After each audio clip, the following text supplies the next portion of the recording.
is Radhika Gaur with the session number 2 of your chapter Force and Laws of Motion. तो अभी हम यहाँ पे सेशन नंबर 2 डिस्कस करने वाले हैं in which we are going to discuss about Newton's first law of motion. Clear? तो अभी तक हमने सेशन नंबर 1 में फोर्स के बारे में स्टडी कर लिया, फोर्स क्या होता है, उसके इफेक्ट्स क्या होते हैं, एग्जांपल्स के बारे में भी डिस्कस किया हमने कुछ। उसके बाद में हमने बैलेंस्ड और अनबैलेंस्ड फोर्सेस के बारे में भी डिस्कस किया, रिजल्टेंट फोर्स के बारे में डिस्कस किया। दैट इज जो फोर्स है उससे रिलेटेड हम ऑलमोस्ट सब कुछ डिस्कस कर चुके हैं। बट बात आती है अभी सेकंड पार्ट जो है चैप्टर का, that is laws of motion. तो लॉज ऑफ मोशन में स्टार्ट करते हैं हम first about Newton's first law. Clear? So let's start our session with Newton's law of motion. अब क्लियर है, न्यूटन्स की फर्स्ट लॉ को समझने के लिए सबसे पहले हम समझ लेते हैं कि न्यूटन्स की लॉ ऑफ मोशन क्या है, कौन कौन सी लॉज हैं और वो क्या स्टेट करती हैं। Clear? So Newton studies the idea of Galileo regarding the motion of an object. जो न्यूटन थे उन्होंने गैलीलियो के आइडिया को स्टडी किया क्योंकि गैलीलियो ने एक आइडिया दिया था regarding to the motion of an object. तो उसी को स्टडी किया उन्होंने और उसके बाद में ही formulated 3 fundamental laws that govern motion of object. उन्होंने क्या किया?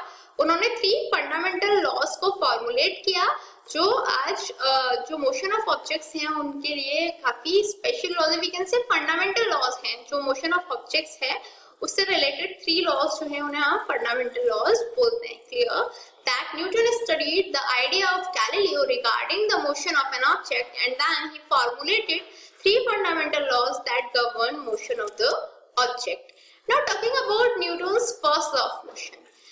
An object remains in the state of rest or in uniform motion along a straight line until it compelled to change the state by applying external force.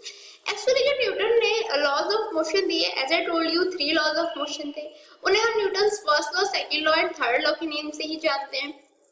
Newton's की जो first law थी वो क्या state करती थी? वो ये state करती थी कि यदि कोई भी ऑब्जेक्ट है तो वो अपनी रेस्ट की पोजीशन या यूनिफॉर्म मोशन की पोजीशन में ही रहेगा until unless we apply external force on it।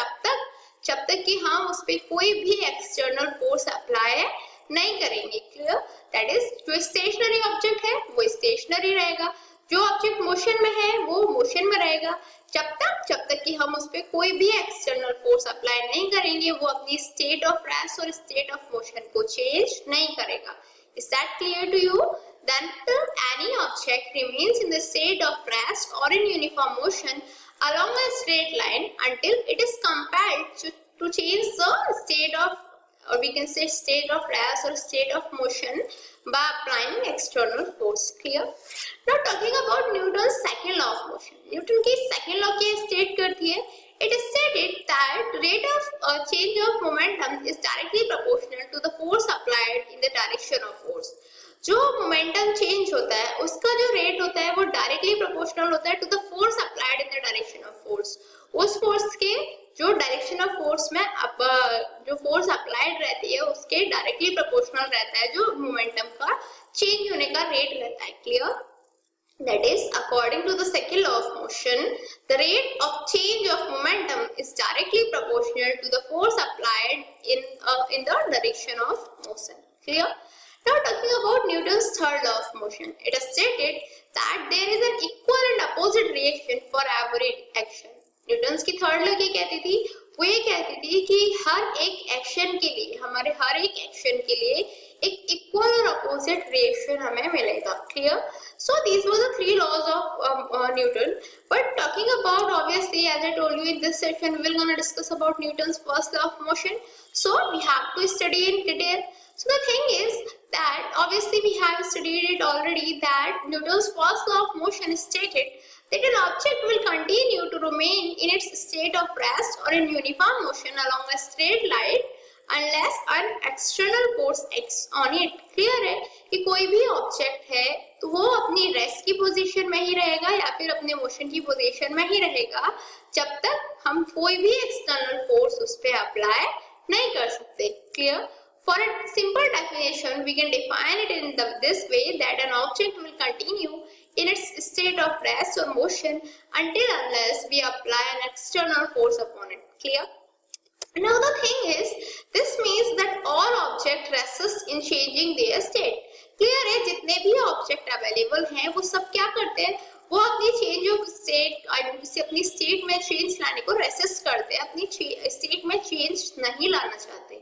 उसके लिए हमें क्या करना पड़ता है, उसके लिए हमें उन पे फोर्स अप्लाई करनी पड़ती है, उसके बाद ही उनकी जो स्टेट है उसमें चेंज आ सकता है। क्लियर? तो जब तक हम कोई फोर्स अप्लाई नहीं करेंगे उनकी जो स्टेट है उसमें चेंजेस नहीं आएंगे। The state of any object can be changed by applying external forces only। और किसी भी ऑब्जेक्ट की स्टेट में यदि चेंज लाना है तो उसके लिए ऑब्वियसली हमें कुछ एक्सटर्नल फोर्सेस को अप्लाई करना पड़ेगा। क्लियर?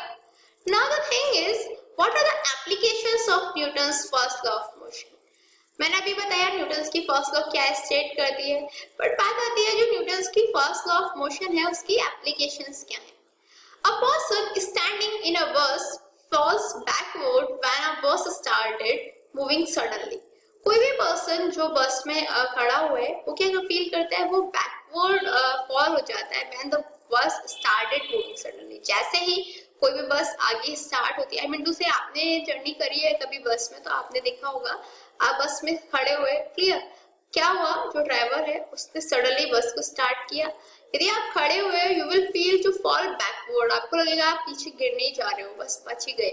तो वो किसकी वजह से होता है, वो इनर्शिया की वजह से होता है। इनर्शिया का कांसेप्ट अब हम आगे आने वाले सेशन में स्टडी करेंगे, बट ये क्या होता है, ये न्यूटन्स की फर्स्ट लॉ ऑफ मोशन का ही एप्लीकेशन होता है। क्योंकि क्या होता है यहाँ पे भी ऑब्जेक्ट है जो स्टैंडिंग पोजीशन में था, आपने फोर्स लगाई, आपने बस को स्टार्ट किया, सडनली उसे नहीं पता था तो उसकी जो पोजीशन है उसमें चेंज आया और वो पीछे की तरफ गिरा। क्लियर? तो ये सब किसकी वजह से हुआ, न्यूटन्स की फर्स्ट लॉ ऑफ मोशन का एप्लीकेशन है। Also actually this happens because the person and bus both are in rest while the bus is not moving. As bus starts moving, the legs of the person start moving along the bus, but rest portion of his body has tendency to remain in rest। Actually ऐसा क्यों होता है, simply हम ऐसा इसलिए समझ सकते हैं क्योंकि जब जो पर्सन था और जो बस है वो दोनों रेस्ट में है। क्लियर? बट क्या हुआ, बस ने सडनली स्टार्ट हो गई, बस उसने मूव करना स्टार्ट कर दिया। जब बस ने मूव करना स्टार्ट कर दिया तो जो पर्सन है उसके जो लेग्स होंगे वो मूव कर रहे होंगे बस के साथ साथ, पर जो रेस्ट पोर्शन होता है दैट इज अबव बेली वाला जो पोर्शन है बॉडी का वो रेस्ट पे ही रहेगा। उसके रेस्ट पे होने की वजह से अनबैलेंस फोर्स हो जाएंगे और obviously the person will fall backward. Clear? Because of this person falls backward if he is not alert. तो सिंपली इसी की वजह से जो पर्सन है वो पीछे की तरफ गिर जाता है यदि वो अलर्ट नहीं रहता। क्लियर? तो ये सब किसकी वजह से हुआ, ये सब न्यूटन्स की फर्स्ट लॉ ऑफ मोशन की वजह से ही हमें देखने को मिलता है। A person standing in a moving bus falls forward if driver applies brake suddenly। अभी क्या, जब बस स्टार्ट होती है तो जो पर्सन है वो बैकवर्ड डायरेक्शन में गिरता है। Clear?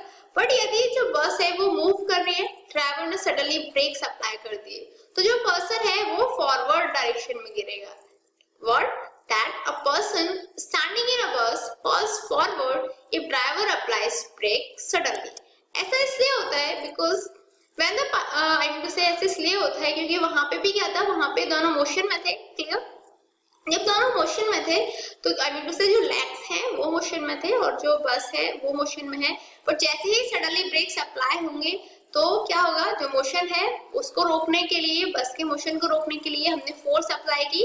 This is the reason जो ऑब्जेक्ट है, जो पर्सन है वो फॉरवर्ड गिर जाएगा।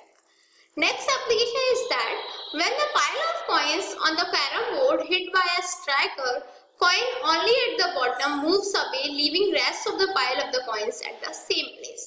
क्या, जब भी हम when the pile of coins on a carom board hit by a striker, यदि जो coins हैं हम उससे striker के थ्रू हिट करते हैं कैरम बोर्ड पे, coin only at the bottom moves away। जो बॉटम पे coins अवेलेबल हैं सिर्फ वही मूव करते हैं, जबकि और सारे जो कॉइन्स रहते हैं वो अपने सेम प्लेस पे रहते हैं। तो वो भी किसकी वजह से हो रहा है, वो भी यही है कि जो रेस्ट वाली पोजीशन है जिसपे जहां पे हमने फोर्स लगाई सिर्फ वही पार्ट जो है मूव करेगा, जहां पे हमने फोर्स नहीं लगाई वो वाले कॉइन्स मूव नहीं करेंगे। स्ट्राइकर जिनको टच करेगा वो मूव करेंगे, जहां पे स्ट्राइकर टच नहीं करेगा वो मूव नहीं करेंगे, क्योंकि सिंपली हमने क्या पढ़ा था न्यूटन्स की फर्स्ट लॉ में, हमने यही तो स्टडी किया था ना कि जब तक कोई भी फोर्स अप्लाई नहीं की जाती, कोई भी ऑब्जेक्ट जो रेस्ट में है वो मोशन की पोजीशन में नहीं आता और जो मोशन में है वो रेस्ट की पोजीशन में नहीं आता. Is that clear to you?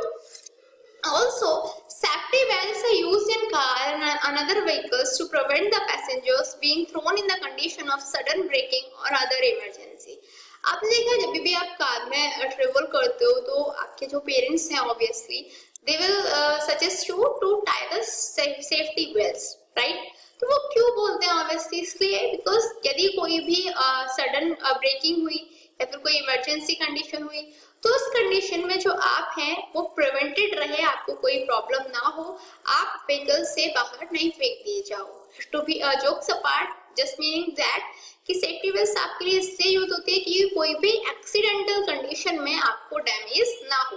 क्योंकि यदि आप कार के साथ मूव कर रहे हो तो उस टाइम पे पॉसिबल है यदि आपने सेफ्टी बेल्ट अप्लाई नहीं किए हुए तो जो ब्रेकिंग है या फिर जो suddenly we can say accidental condition कोई क्रिएट हुई तो उस टाइम पे जो सेफ्टी बेल्ट हैं वो आपको सेफ रखेंगे, वरना आप क्या होंगे, आप कार से बाहर गिर सकते हैं और जिसकी वजह से आपको ऑब्वियसली हर्ट हो सकता है, आपको डैमेज हो सकता है. Clear?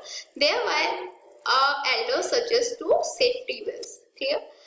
Also, we can understand this in such a way that in the condition of sudden braking of vehicle or accidents, the speed of vehicle would decrease or vehicle may stop suddenly.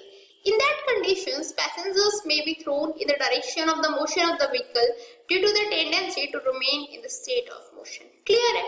ऐसी condition में क्या होता है, जब भी अभी sudden breaking होती है या कोई एक्सीडेंट क्रिएट होता है तो स्पीड जो है व्हीकल की वो क्या होती है, वो ऑब्वियसली डिक्रीज होना स्टार्ट हो जाती है और व्हीकल से डायरेक्टली स्टॉप हो जाती है.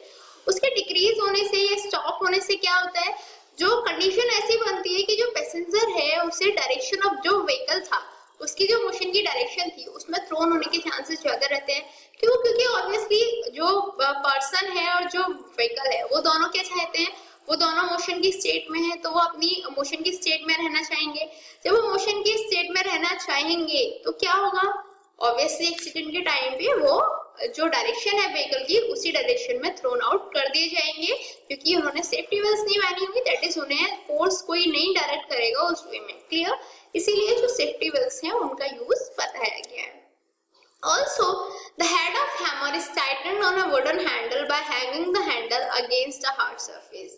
जो हैमर है उसका जो हेड होता है उसे वुडन हैंडल के थ्रू टाइट किया गया होता है. By the hanging, I mean to say, the head of hammer is tightened on a wooden handle by hanging the handle against a hard surface. तो जो आपने हैमर को देखा, हैमर में क्या रहता है, जो वुडन हैंडल है उससे आपके जो हैमर है उसके हेड को टाइट किया जाता है. क्लियर? तो वो भी क्या होता है, वो भी सब सिर्फ जो हमारी न्यूटन्स की फर्स्ट लॉ है उसके लिए एक एप्लीकेशन होती है. Also, headrest provided with the seat of car to prevent the whiplash injury of head in case of accidents. आपने देखा है कार में हेडरेस्ट प्रोवाइडेड रहते हैं. तो हेडरेस्ट प्रोवाइडेड क्यों रहते हैं, वो इसलिए रहते हैं ताकि यदि कोई भी एक्सीडेंट हो तो उस केस में कोई भी हेड इंजरी हमें नहीं आए. Clear? That headrest provided with the seat of car to prevent the whiplash injury of head in case of accidents. Clear? By the way, it's a time for challenging question mark. And today's question is, explain why some of the leaves may get detached from a tree if we vigorously shake its branch. आपको ये explain करना है कि क्यों कुछ जो tree रहता है उसकी लीव्स जो रहती हैं वो डिटैच कर ली जाती है यदि हम किसी भी ब्रांच को शेक करते हैं. तो जो ट्री है उससे जो लीव्स हैं वो डिटैच हो जाती है. You have to explain why and your time say start now. 1 2 3 4 5 time's up. So have you answered this in your mind? Let's check out. Actually, leaves have inertia of rest. जो leaves हैं उनमें क्या होता है, उनमें inertia of rest present रहता है. When the branch is shaken, जब branch को shake किया जाता है, they tend to remain in same state and get detached when the position of branch changes. तो जब भी हम किसी obviously जो ब्रांच है उनको शेक किया जाएगा तो वो अपनी स्टेट सेम स्टेट में रहना चाहेंगी. क्लियर? बट यदि हम क्या करेंगे, उस पे जो ब्रांच है उनकी पोजीशन को चेंज करेंगे तो जो ऑब्वियसली लीव्स हैं वो वहां से डिटैच हो जाएंगी. Clear? That leaves have inertia of rest. When the branch is shaken, they tend to remain in same state and get detached when the position of branch changes. that clear to you? So what did we learn today? आज हमने क्या study किया? आज हमने study किया what are Newton's law of motion. Along with that हमने Newton's की first law of motion के बारे में डिस्कस किया. हमने डिस्कस किया कहाँ पे न्यूटन्स की first law of motion apply होती है, उसकी एप्लीकेशंस क्या हैं. By the way, I think it's enough for this session. In next session, we are going to discuss more about this chapter. Till then, good luck.